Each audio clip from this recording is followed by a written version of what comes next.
Chanzo cha pili cha ndoto ni shetani. Sema amen. Sema tena amina kwa jina zote hai. Hebu tuangalie kitabu cha Yeremia 29 ule mstari wa 8. Maandiko yanasema hivi: maana Bwana majeshi Mungu wa Israeli asema hivi, manabii walio kati yenu na wabashiri wenu wasiwadanganye ninyi, wala msisikilize ndoto zenu mnazootesha, kwa maana kwa jina langu utabiri maneno ya uongo kwenu. Mimi sikuwatuma, asema Bwana. Hebu sema amina kwa jina la hai. Tunaona kwamba yeyote ambaye atasema kitu ambacho hakikutoka kwa Mungu, kimetoka kwa mwanadamu au kimetoka kwa shetani mwenyewe. Sema amina kwa jina la hai. Haleluya. Tutaangalia tunaangalia aina ya ndoto na maana zake au makusudi yake, tutaangalia huko mbele. Lakini tunagundua kwamba kuna ndoto zinazotoka kwa shetani na kuna ndoto zinazotoka kwa Mungu. Kuna manabii, kuna unabii, kuna maono, kuna mafunuo yanayoweza kutoka kwa shetani na yanayotoka kwa Mungu aliye hai. Na tunasema tutajuaje hatima ya hayo maono, hatima ya hiyo ndoto, hatima ya hiyo mafunuo ni nini? Kama hayawezi kumkabilisha mwanadamu sawasawa na neno la Mungu, hayo maono, hiyo ndoto, hayo mafunuo hayakutoka kwa Mungu aliye hai. Sema amina. Chanzo kingine cha ndoto, chanzo cha tatu ni kushughuli za mwanadamu. Shughuli za mwanadamu. Acha tusome katika kitabu cha Mhubiri sura ya 5 mstari wa 3. Tunaona pale maandiko yanasema, kwa maana ndoto huja kwa sababu ya shughuli nyingi, na sauti ya mpumbavu kwa njia ya wingi wa maneno. Tunasoma tena ile Mhubiri 5:6. Usikiache kinywa chako kuukosesha mwili wako, wala usiseme mbele ya huyo malaika ya kwamba umepitiwa, kwani Mungu akukasirikia sauti yako na kuiharibu kazi ya mikono yako. Maana ndivyo ilivyo katika habari za wingi wa ndoto na ubatili na maneno mengi, walakini wewe umche Mungu. Hebu sema amina kwa jina la hai. Kwa hiyo ziko ndoto ambazo zinatoka kwa mwanadamu mwenyewe. Namna gani? Vile alivyoongea sana mchana kutwa, akiongea jina watu fulani, akizungumza na watu fulani, maneno yale aliyoongea yanaweza akatunzwa kumbukumbu kwenye ufahamu, kwenye akiba ya kumbukumbu ya mwanadamu, na yakarudiwa usiku wa manane, yakafanyika. Tunahitaji ile jambo limetendeka, alafu baadaye linakuja linajirudisha, unakuja kukumbuka tena baadaye. Hebu sema amina kwa jina la hai. Kwa hiyo ndio maana wengi utagundua anaota vitu vingi vinavyohusiana na mazingira yake. Sio vyote kwamba ni ndoto ya Mungu. Kutokana na shughuli zako za kila siku, umekuwa busy, unawaza hayo, unatenda hayo, unayaona hayo, yanakaa kwenye kumbukumbu yako, kwenye memory yako, kwenye ufahamu wako, kwenye fikira yako, alafu yanaweza yakarudiwa usiku wa manane ukiwa umetulia. Hujawahi kuona hata katoto kanawezeka jinsi kalivyokuwa kanacheza na ndugu zake huko na wenzake huko, unashangaa usiku kanawezeka, wewe fulani hivi kanaota ndoto nini? Kila alichokuwa akikifanya wakati wa mchana wakicheza na wenzie, ndicho kinamrudia tena wakati wa usiku. Sema amina kwa jina la hai. Na ndio maana si kila ndoto utakayoota utadhani ni ndoto iliyotoka kwa Mungu. Nyingine zinatoka kwa shetani, zingine zinatoka kwenye akili yako mwenyewe, kutokana na shughuli na maneno uliyoyaongea, yale uliyoyatazama, yale uliyoyafikiria, mazingira uliyoyaishi kwa kutwa. Sema amina kwa jina la Yesu. Yanatunzwa, inakuwa ni akiba kwenye kumbukumbu zako, kwenye fikira yako, yanaweza kurudia tena. Kwa chanzo kingine cha ndoto ni kutokana na shughuli za mwanadamu, kwa wingi wa maneno yake, kwa kazi aliyokuwa akifanya ndugu zake, kwa mambo mbalimbali aliyoyaona katika hiyo siku ya hiyo. Na ndio maana, sikiliza nikwambie, ndio maana tunawaambia watu mambo mengine ambayo hayana faida kwenye ufalme wa Mungu na kwa nafsi yako mwenyewe, huhitaji kuyaona, huhitaji kushughulika nayo, huhitaji kuyatazama. Maandiko yanasema jiepushe. Mtumishi wa Mungu anasema nimefunga agano na macho yangu yasitazame mabaya. Hebu sema amen. Ukiona jambo lolote halina faida kwako, linaweza likachafua nafsi yako, jiepushe nalo. Tunapozuia watu waliokoka wasiende kuangalia watu wanaocheza wakiwa uchi, tuna maana na Mungu ana maana. Kwa nini? Kwa sababu wa dunia. Anacheza uchi, anabinuka hapo. Alafu mwisho wa siku utashangaa unaota ndoto zinazoshawishi uzinzi, zinachochea uzinzi na ukahaba na uasherati. Kwa nini? Kwa sababu macho yako yameona, maungo yao yameona. Na ndio maana mtu yeyote ambaye ameokoka anaonyesha hovyo maungo yake mbele za Mungu ni dhambi. Hebu sema amina kwa jina la Yesu. Na huo ni mtego ambao shetani amewameza wengi, amewamaliza wengi kwa tamaa kupitia uzinzi na uasherati na ukahaba, kwa sababu ya kuweka viungo vyao nje ambavyo havikustahili. Sema amina kwa jina la Yesu. Haleluya, watakatifu wa Bwana. Usitegemee kwamba utayatazama mambo mabaya, utasikia mambo mabaya, utayanena mambo mabaya alafu kakuwa kiroho, Roho Mtakatifu akakaa ndani yako. Haiwezekani. Kwa nini? Kwa sababu yeye ni mtakatifu, anaketi pamoja na watakatifu. Kumbuka, chochote unachokiona, chochote unachokitazama na kukisikia, chochote unachokiona kinakwenda kukaa ndani ya moyo wako.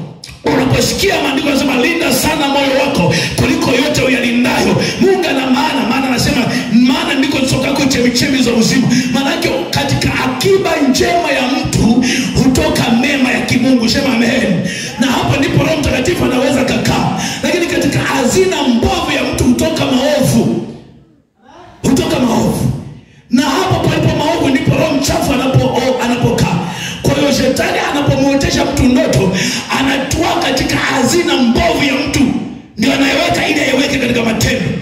Kwa nini? Kwa sababu ndoto ni lugha ya picha, ni lugha ya fumbo, lakini inamtaka mtu aingie kutenda mambo yaliyo halisi, yaliyo bayana. Nilisoma kitabu cha mtu mmoja anasema ndoto ni bayana. Sema amen. Maana ndoto ni uhalisia. Umeota juu ya yale uliyokuwa unayafanya mchana, yale uliyokuwa unayaongea, yale uliyokuwa unasikia na kuyatazama. Kwa ni bayana, inathibitisha yale yaliyojaza moyo wako.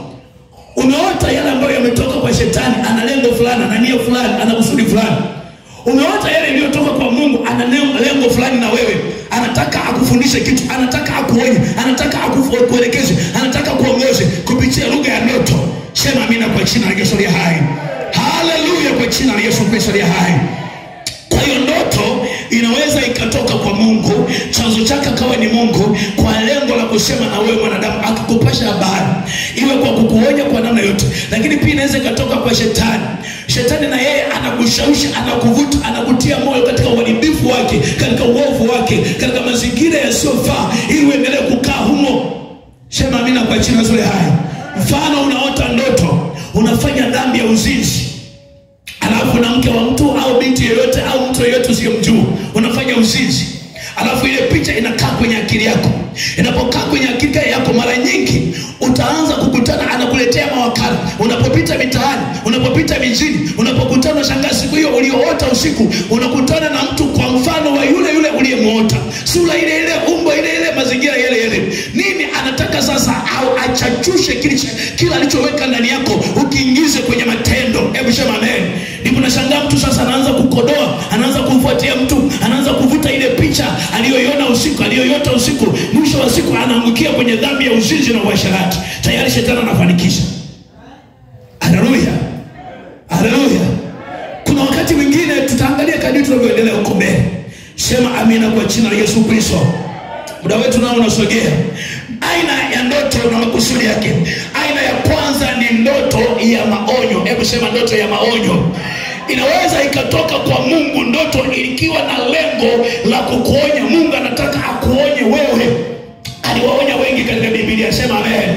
Tunaona namna alivyowaonya wale mamajusi waliokuwa wanaenda kumwona Yesu, lakini shetani akataka amtumie Herode ili kupitia ile safari yao ya kwenda kumwona mtoto Yesu.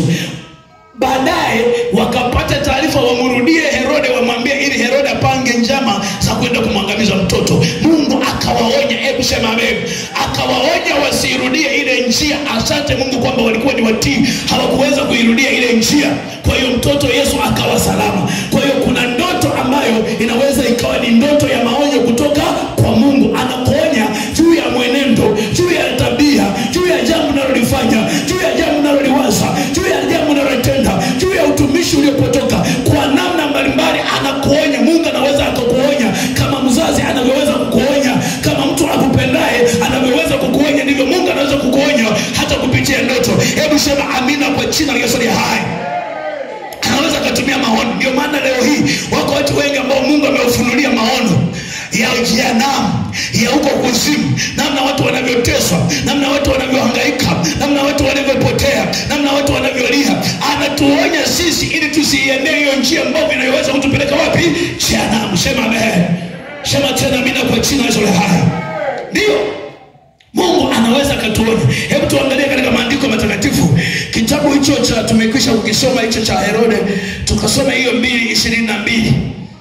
Mathayo 2:22. Lakini aliposikia ya kwamba Akelao anamiliki huko Uyahudi mahali pa Herodi babaye, aliogopa kwenda huko, naye akiisha kuonwa katika ndoto akasafiri pande za Galilaya, akaenda akakaa katika mji ulioitwa Nazareti, ili litimie neno lililonenwa na manabii, ataitwa Mnazarayo. Alafu tuangalie tena kitabu cha Mathayo 27:19.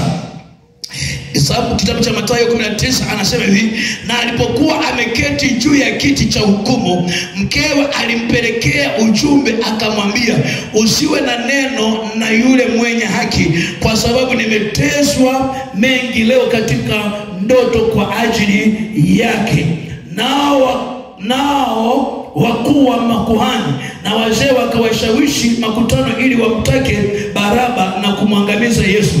Basi Pilato alipoona ya kuwa hafai lolote, bali ghasia inazidi tu, akatoa maji, akanawa mikono yake mbele ya mkutano, akasema, mimi sina hatia katika damu ya mtu huyu mwenye haki, angalieni haya ninyi wenyewe. Watu wote wakajibu wakasema, damu yake na iwe juu yetu na juu ya watoto wetu.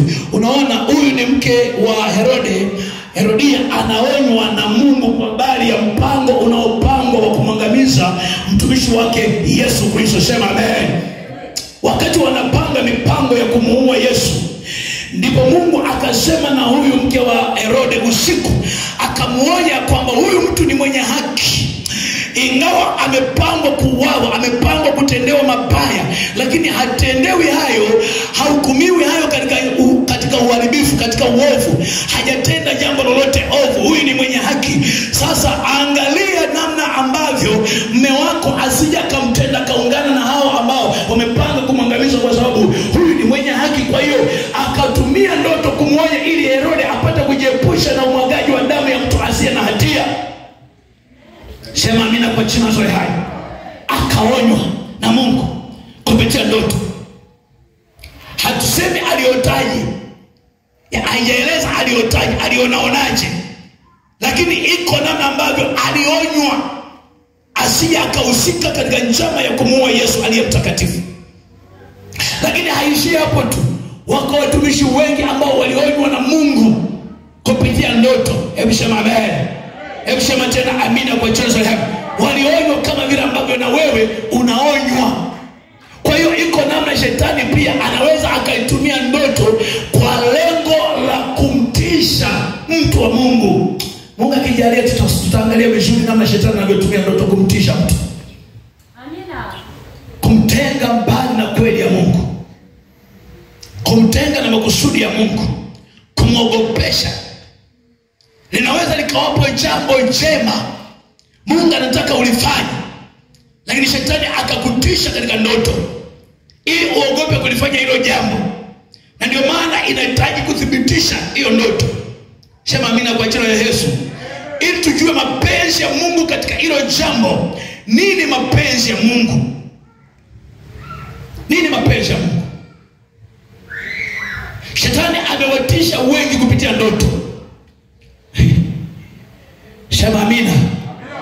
Anaweza akajitokeza shetani akavaa sura ya mtu yeyote miongoni mwetu, ambaye pengine huyo mtu angekuwa na msaada kwako, angekushauri vizuri, angekufundisha vizuri, angekuongoza vizuri, angekupatia mema, alafu shetani anageuza na kumfanya huyo mtu kuwa mbaya. Sikiliza, wako watu wengi wamewahukumu wanadamu wenzao, ndugu zao, ambao shetani aliwavika sura ya kichawi, akawavika uchawi, ikaonekana ni wachawi, kumbe sio wachawi. Wazazi wao, marafiki zao, ndugu zao, ambao ndani yao walibeba hatima za msaada kwa ajili ya hao watu. Sema amina kwa jina zile hai. Inawezekana akawepo mtu miongoni mwenu akawa ni msaada, ni daraja. Mungu amembebesha hatima juu ya maisha yenu, juu ya maisha yako. Alafu shetani akajitokeza kukufarakanisha na huyo mtu kwa njia ya ndoto.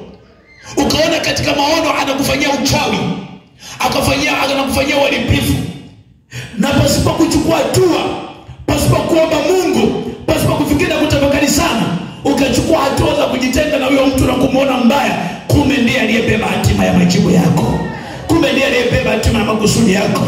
Hebu sema amina kwa jina zuri hai. Lengo lake ni nini? Ni akutenge mbali, uondokane na lile kusudi la kimungu.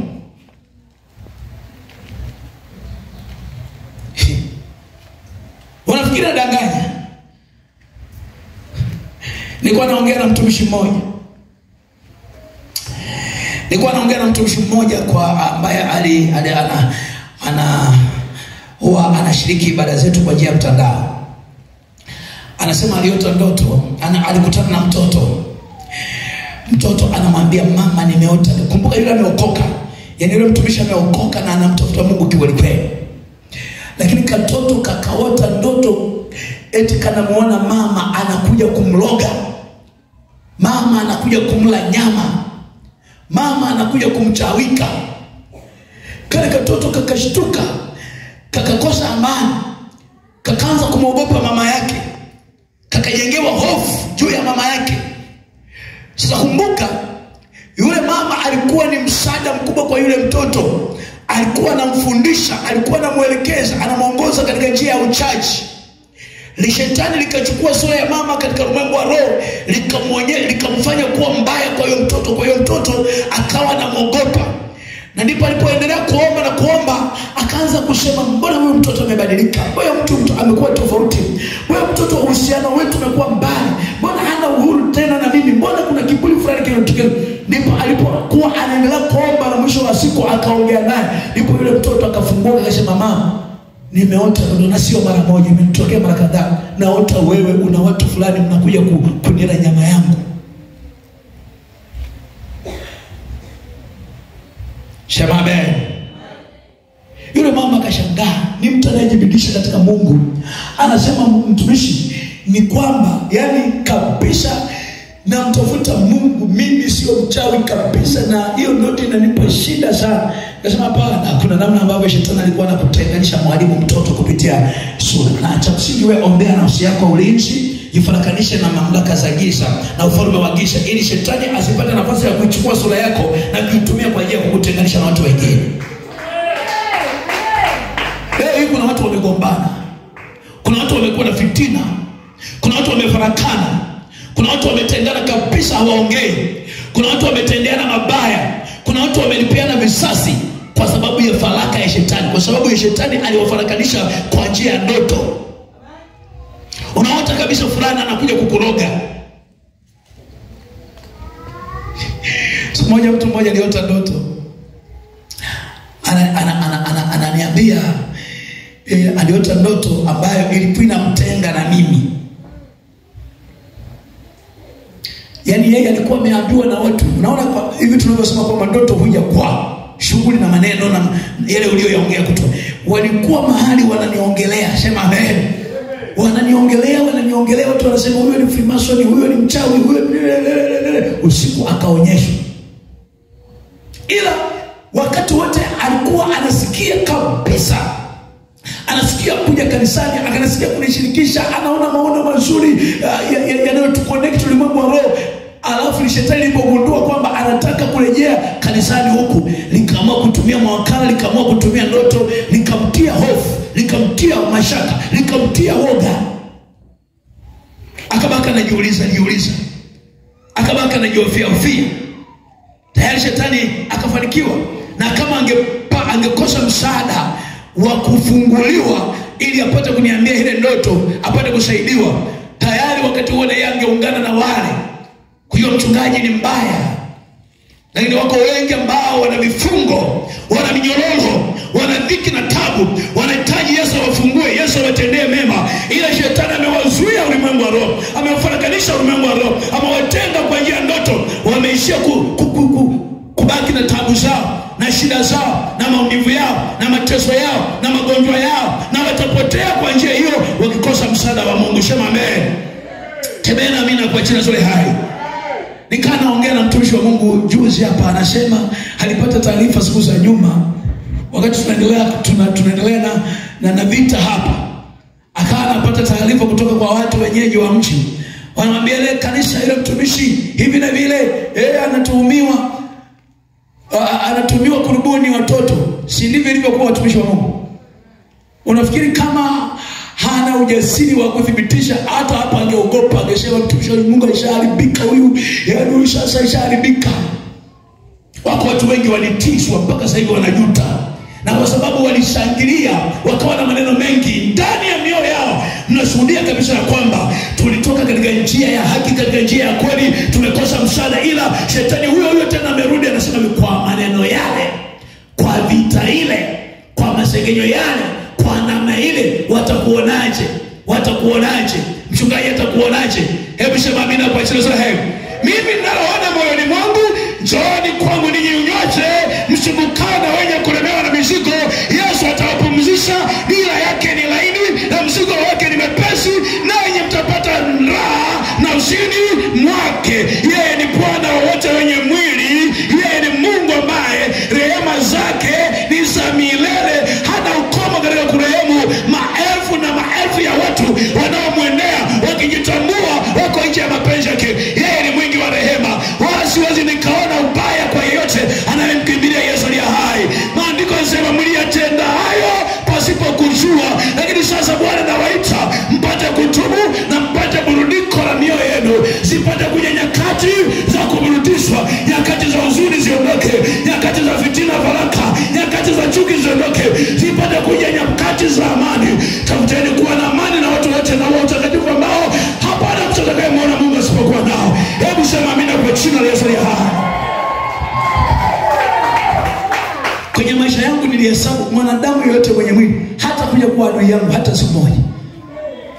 Yeyote mwanadamu mwenye mwili na nyama hata kuja kuwa adui yangu hata siku moja. Maana mimi nafahamu vita vyangu mimi si juu ya damu na nyama, bali juu ya falme, mamlaka na enzi na wakuu wa pepo wabaya katika ulimwengu wa roho. Hao ndio napigana nao. Shetani anapopigana na watumishi wa Mungu anaweza kutumia mwanadamu akimpa nafasi. Lakini Biblia inasema kwamba adui yako akiwa na njaa mpe chakula, akiwa na kiu mpe maji, akiwa amepungukiwa msaidie. Mpende jirani yako kama nafsi yako, na adui yako mpende, akiwa na shida msaidie. Hebu sema amen. Na hiyo ndio mapenzi ya Mungu aliye hai. Kwa hiyo mimi siwezi nikaonea ubaya wa namna yoyote ile. Rehema za Mungu ziwe juu yetu. Naomba usimame mahali ulipo.